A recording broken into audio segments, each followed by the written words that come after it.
Hey guys and welcome back to my YouTube channel. My name is Ishansh Awasthi and hope करता हूँ सारे अच्छे होंगे। सो गाइस, आज हमारे पार्ट बी की बारी है। तो United Nations and its organisation का पार्ट बी स्टार्ट करते हैं, जिसमें आज हम ये सारे टॉपिक्स कवर करने वाले हैं। तो इस चैप्टर में जैसा कि मैंने बताया कि सिर्फ चैप्टर का नेम चेंज हुआ है और 3 एडिशनल टॉपिक्स ऐड हुए हैं, जिसमें से एक तो हमने लास्ट वीडियो में कर लिया था, यूनेस्को, और बाकी जो पार्ट है वो हम इसमें कवर कर लेंगे। और यही हमारे इस वीडियो में पूरा हमारा चैप्टर कंप्लीट हो जाएगा। और चैप्टर के एंड में कुछ इंपॉर्टेंट क्वेश्चंस भी बताऊंगा जो कि बोर्ड्स में मोस्ट फ्रीक्वेंटली पूछे जाते हैं। तो लास्ट तक स्टे ट्यून्ड रहिएगा एंड आपको बहुत थॉरली ये चैप्टर समझ आ जाएगा। सो चलिए स्टार्ट करते हैं हमारा पहला टॉपिक, जो कि है यूनिसेफ। अब सबसे पहले यूनिसेफ का फुल फॉर्म देखते हैं। United Nations International Children's Emergency Fund. So ये बेसिकली चिल्ड्रंस के लिए ये ऑर्गेनाइजेशन बनाई गई है यूनाइटेड नेशंस के द्वारा। ये यूनाइटेड नेशंस का ही पार्ट है, ये यूनेस्को है या फिर हम देखते हैं यूनिसेफ है, आईएलओ है, ये सारे यूनाइटेड नेशंस के ही पार्ट है, जैसा मैंने आपको पार्ट ए में बताया। तो ये चिल्ड्रंस केयर फंड क्यों बनाया होगा और इसकी क्या मैंडेटरी होगी। अब हम देखते हैं कि चिल्ड्रंस के साथ कितना नाइंसाफ़ी होती है, उनको अपने राइट्स के बारे में पता नहीं होता है। They are not aware because they are infant. अब इन्फेंट बच्चे को क्या पता कि उसके पास क्या राइट है क्या नहीं है, तो इस वजह से कई बार उनको एक्सप्लॉइट करा जाता है। सो उसी एक्सप्लॉइटेशन से बचाने के लिए ये ऑर्गेनाइजेशन बनाई गई है। तो चलिए देखते हैं। इसके हेडक्वार्टर हैं यूनाइटेड स्टेट्स ऑफ अमेरिका के न्यूयॉर्क सिटी में, इसकी कैपिटल है। इसके अलावा इस्टेब्लिश ऑन 11 दिसंबर 1946। सो ये कब बनाई गई थी? 11 दिसंबर 1946 में। क्योंकि वर्ल्ड वॉर 1 और वर्ल्ड वॉर 2 से इतना ज़्यादा वर्ल्ड एब्रप्ट हो गया था, बहुत ज़्यादा ड्रास्टिक इफेक्ट रहा था वर्ल्ड पे, तो काफ़ी सारी यूनाइटेड नेशंस की ऑर्गेनाइजेशन बेसिकली वर्ल्ड वॉर 2 के बाद ही बनी है, जिसमें से एक हमारी यूनिसेफ है। तो इसके मेंबर स्टेट्स कौन, मतलब कितनी कंट्रीज इसका पार्ट है? तो बेसिकली 193 मेंबर कंट्रीज हैं इसकी। अब हम जानते हैं इसके ऑब्जेक्टिव्स क्या क्या हैं। So to prevent childrens from child labour, child marriage and exploitation. तो हम देखते हैं चाइल्ड लेबर की समस्या इंडिया में कितनी ज़्यादा प्रेवलेंट थी पहले, बट आफ्टर 2001 ये कहीं ना कहीं इसकी समस्या बहुत कम होने लग रही है। अब लोग जैसे जैसे अवेयर हो रहे हैं वैसे वैसे ये सब प्रॉब्लम्स कम होती जा रही हैं। इसके अलावा चाइल्ड मैरिज तो बिल्कुल ही एबॉलिश कर दिया गया है, हमारे कॉन्स्टिट्यूशन में ही मेंशन है कि ये वॉइड एब इनिशियो है। वॉइड एब इनिशियो मतलब आपके लिए थोड़ा लीगल टर्म हो जाएगा, इसका मतलब होता है ये बिल्कुल ही गलत है और ये नहीं हो सकता है। Child marriage should be abolish, नहीं हो सकती है। इसके बाद चाइल्ड एक्सप्लॉयटेशन हम देखते हैं, कितनी सारी माइंस में चिल्ड्रंस को वर्क कराया जाता है, खदानें जो होती हैं। सो उससे क्या होता है, उनका एक्सप्लॉयटेशन होता है, कई बार वो उनकी जान भी चली जाती है। अब हैजार्डियस वर्क में वो इन्वॉल्व हो जाएंगे, जैसे कि वायर वर्क्स में, तो क्या होगा, उनकी लाइफ को कहीं ना कहीं खतरा होगा। इसके बाद to protect children from infanticide and sexual violence. Infanticide क्या होता है कि बच्चे को पैदा होते ही मार दिया जाए, तो मतलब विद इन 1 साल के अंदर ही उसको अगर मार दिया जाए तो उसे इन्फेंटिसाइड कहा जाता है। सो इससे भी बचाने के लिए हमारी ये ऑर्गेनाइजेशन बनाई गई है। इसके बाद टू प्रिवेंट चाइल्ड ट्रैफिकिंग। अब हम देखते हैं कि चाइल्ड ट्रैफिकिंग की समस्या पूरे वर्ल्ड में है, मतलब एक जगह से दूसरी जगह चाइल्ड पैसे के बदले पहुंचाए जाते हैं। जैसे ह्यूमन ट्रैफिकिंग होती है, लेबर ट्रैफिकिंग होती है, वैसे ही चाइल्ड ट्रैफिकिंग की भी प्रॉब्लम को ख़त्म करने के लिए ऑर्गेनाइजेशन बनी है। इसके बाद to provide better life and development to children. अब चिल्ड्रन को बेटर लाइफ देने के लिए, उनको एक्सप्लॉइट ना हो पाएँ और वो और ज़्यादा डेवलप कर पाएँ, क्योंकि यूथ जो होते हैं वही एक फाउंडेशन होते हैं कंट्री की, आगे चल के उन्हें ही देश संभालना होता है, तो इसीलिए उनकी डेवलपमेंट ज़रूरी है। इसके बाद हम देखेंगे last, to promote child's health. अब हेल्थ के बिना तो सब बेकार है, अगर आपकी हेल्थ ही नहीं अच्छी होगी तो आप कुछ भी नहीं कर पाओगे, सारे डेवलपमेंट रखे के रखे रह जाएंगे, उसका कोई मतलब नहीं होगा जब तक आप फिट एंड फाइन नहीं होगे। तो उस पर भी गौर किया गया है इस ऑर्गेनाइजेशन के द्वारा और उसको भी प्रमोट किया गया है। इसको नोबेल पीस प्राइज भी मिला था यूनिसेफ को, कब? 26 अक्टूबर 1965 में। तो ये आप नोट कर लीजिएगा, आपके 1 मार्क और क्वेश्चन में ये पूछा जा सकता है। So that's it for UNICEF. I hope आपको समझ में आया होगा। अब हम हमारा नेक्स्ट टॉपिक देखेंगे, ILO, International Labour Organisation. International Labour Organisation was established on 29 October 1919 में ये इस्टेब्लिश हुई थी। इसके हेडक्वार्टर हैं जेनेवा, स्विट्ज़रलैंड में इसकी बेसिकली कैपिटल है। इसके अलावा मेंबर स्टेट्स इसके 187 मेंबर स्टेट्स हैं। And one more info that it is the first specialised agency of United Nations. तो यूनाइटेड नेशंस की कई सारी एजेंसीज हैं डिफरेंट, बट इसकी जो पहली फर्स्ट स्पेशलाइज्ड एजेंसी है वो हमारी इंटरनेशनल लेबर ऑर्गेनाइजेशन है। और आप देख भी रहे होंगे ये कब, ये वर्ल्ड वॉर 1 के दौरान ही बना दी गई थी 1919 के टाइम पर। सो चलिए अब इसके ऑब्जेक्टिव्स जानते हैं। तो to promote effective conditions for labour and provide social justice. अब हम देखते हैं अगर हम इंडिया के कंटेक्स्ट की बात करें तो पहले क्या होता था, इंडिया में बॉन्डेड लेबर का सिस्टम था कि बंधुआ मजदूर बना दिया जाता था, फिर उनकी पीढ़ी दर पीढ़ी काम करती रहती थी और वो डेप्थ में रहती थी, उनका डेप्थ कभी क्लियर नहीं हो पाता था। तो इसी सोशल इनजस्टिस को हटाने के लिए हमारी ये ऑर्गेनाइजेशन फॉर्म हुई है और सोशल जस्टिस को प्रमोट करने के लिए। इसके बाद establish international labour standards, means labour standard भी तो एक होना चाहिए ना, डिग्निटी ऑफ लेबर। अगर आपने सुना हो कि एक लेबर को इतनी दिहाड़ी मिलनी चाहिए मिनिमम अमाउंट में, वरना किसी भी इंसान का मन करेगा कि वो इससे कम में काम करवा ले तो वो दूसरे लेबर के पास जाएगा। बट एक मिनिमम स्टैंडर्ड सेट होगा अगर, तो उससे नीचे कोई लेबर काम नहीं करेगा और उनका वेलफेयर होगा।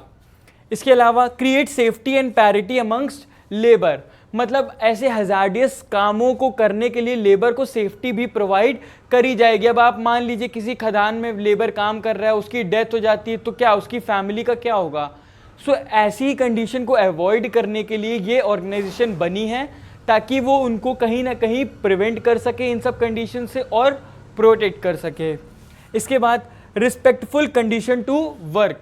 अब लेबर्स को बहुत ही निचले तबके का माना जाता है, उनको इक्वल रिस्पेक्ट नहीं मिलती है इन कंपैरिजन टू अगर बड़े बड़े वर्क्स हम देख लें, डॉक्टर, इंजीनियर, ये सब जो बनते हैं उनको रिस्पेक्ट जितनी मिलती है उतनी ही तो लेबर को भी मिलनी चाहिए। भाई काम तो छोटा बड़ा नहीं होता ना, काम हर कोई कर रहा है, वो भी अपना काम कर रहे हैं, ये भी अपना काम कर रहे हैं, इनफैक्ट ये ज़्यादा काम कर रहे हैं।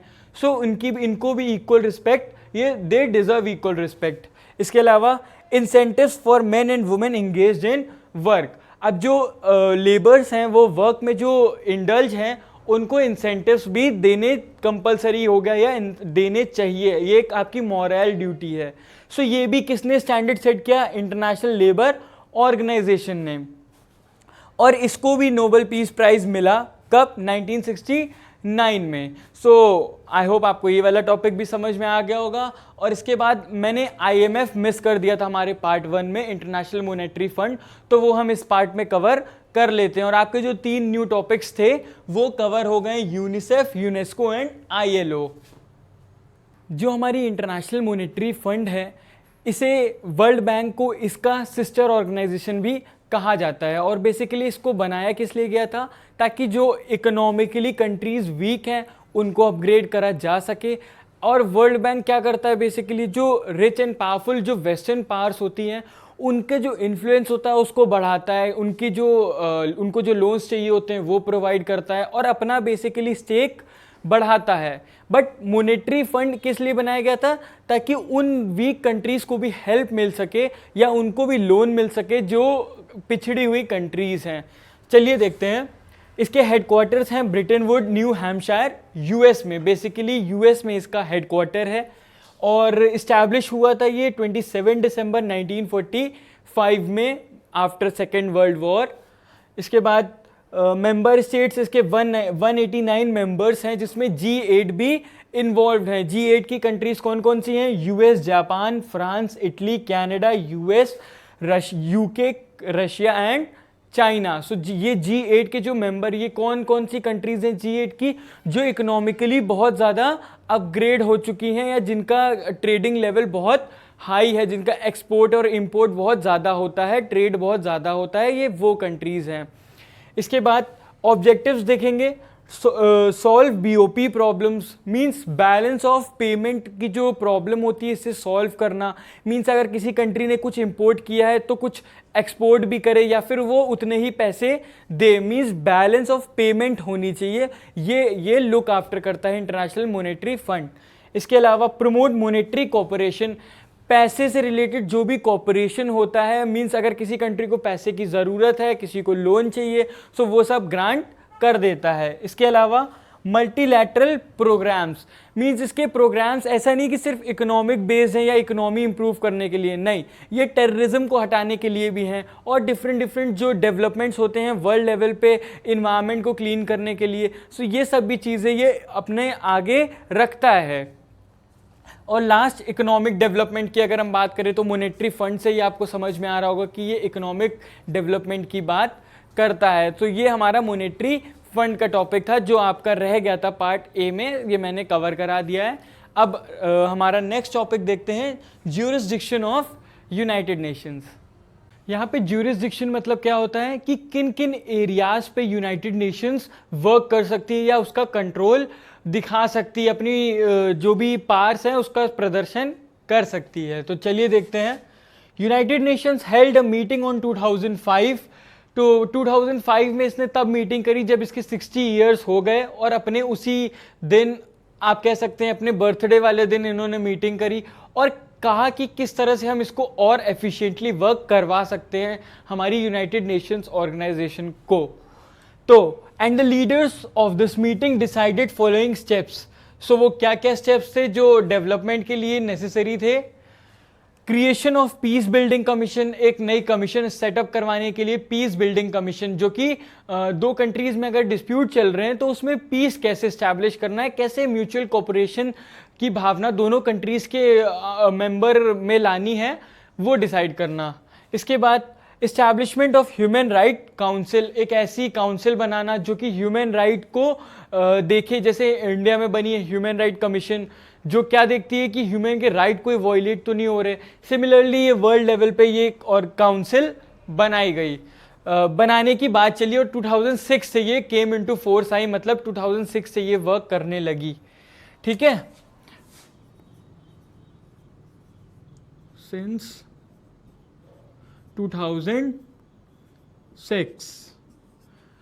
इसके अलावा agreement to achieve minimum development goals, मतलब जो एक डेवलपमेंट गोल्स आप एक प्लानिंग बनाते हैं ना, अगर आप कोई भी गोल इस्टेब्लिश करते हैं तो आप पहले प्लानिंग बनाते हैं कि हम इस टाइम तक ये अपना चैप्टर में कंप्लीट कर लूँगा या मैं एग्ज़ाम से 1 महीने पहले तक रिवीजन भी कर लूँगा, नोट्स भी बना लूँगा और मैं एग्ज़ाम पेपर भी सॉल्व कर लूँगा। सो वही काम यहाँ पे देखने को मिलता है। इसके बाद condemnation of terrorism in all forms, मतलब टेररिज्म को कैसे ख़त्म किया जाए और उसको कैसे निगलेक्ट किया जाए, उसकी बात, निगलेक्ट नहीं, आई एम सॉरी, कैसे ख़त्म किया जाए उस पर एम्फेसाइज करने की बात चली।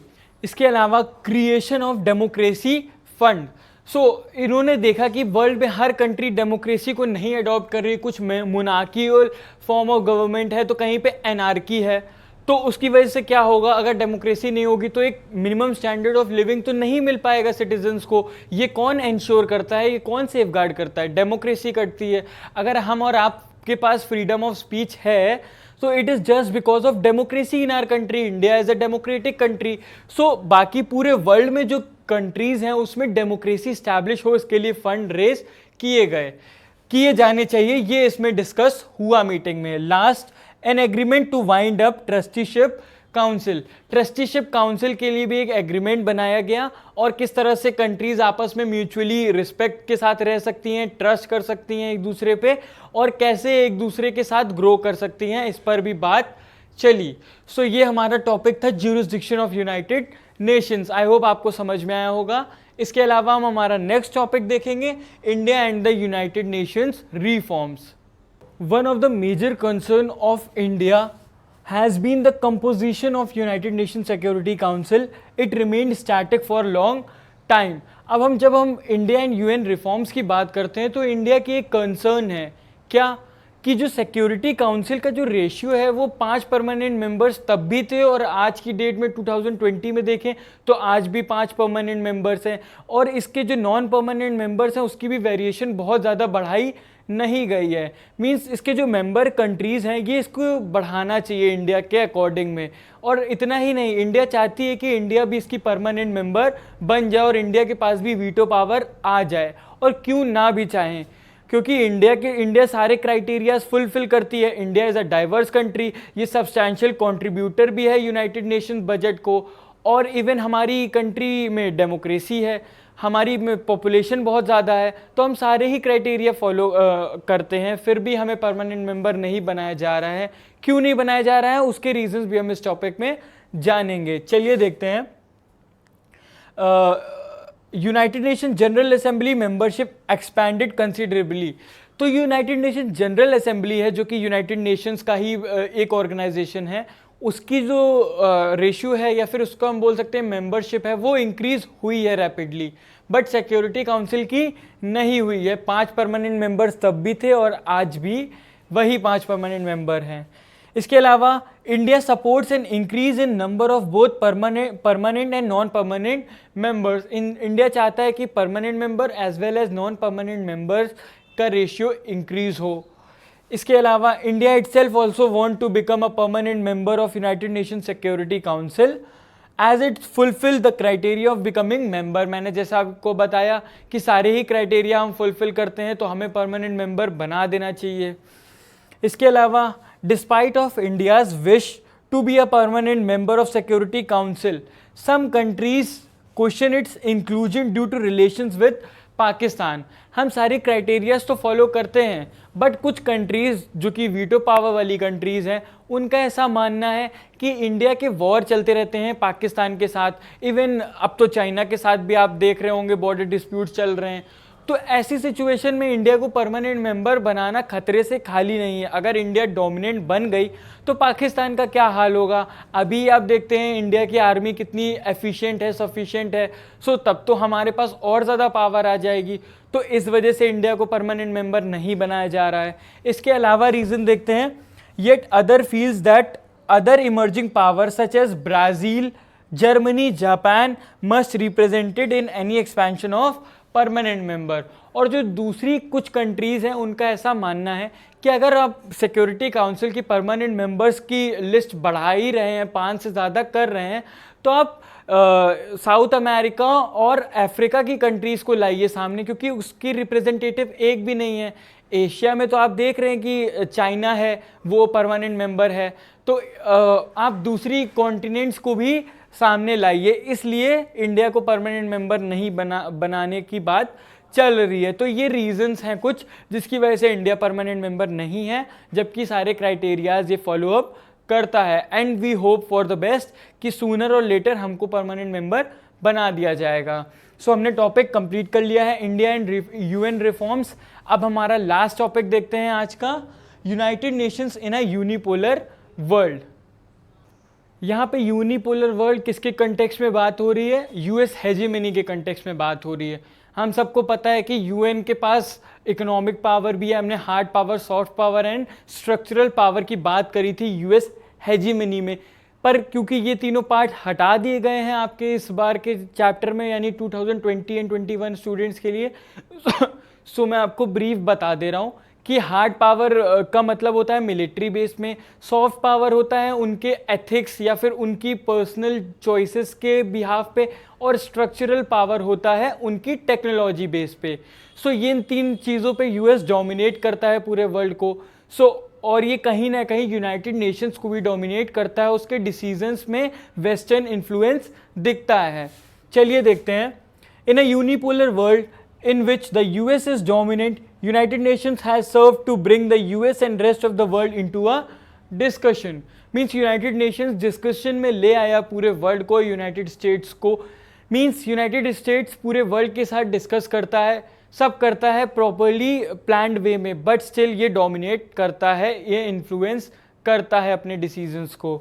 इसके अलावा US is the sole super power which dominates the world.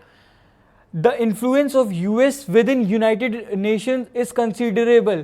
So US का जो इन्फ्लुएंस है वो यूनाइटेड नेशंस पे क्यों है? क्योंकि इकोनॉमिकली सबसे ज़्यादा कौन स्ट्रॉन्ग है? यूएस, और सबसे ज़्यादा सब्सटैंशियल कंट्रीब्यूटर भी यूनाइटेड स्टेट्स ही है। और जो इसके अलग जो सेकंड सुपर पावर या थर्ड सुपर पावर्स हैं वो लोग इसके आसपास भी नहीं है, वो सब मिला के भी। तो आप समझ सकते हैं कितना ज़्यादा ये इकोनॉमिकली हेल्प करता है यूनाइटेड नेशंस को, तो वो तो डोमिनेट करेगा ही, as it is the single largest contributor to the United Nations. और अगर इसने कंट्रीब्यूट करना बंद कर दिया यूनाइटेड नेशंस को तो ये ऑर्गेनाइजेशन रह ही नहीं जाएगी। सो इसलिए ये कहीं ना कहीं सबको बियर करना पड़ता है इसकी hegemony. The United Nation is therefore not a great balance to the US, ये बहुत ज़्यादा एफिशिएंट नहीं है when it comes to United States. Means United States को करना वही होता है जो उसका मन होता है, तो यूनाइटेड नेशंस उस पर बहुत ज़्यादा बैलेंस नहीं रख पाता है।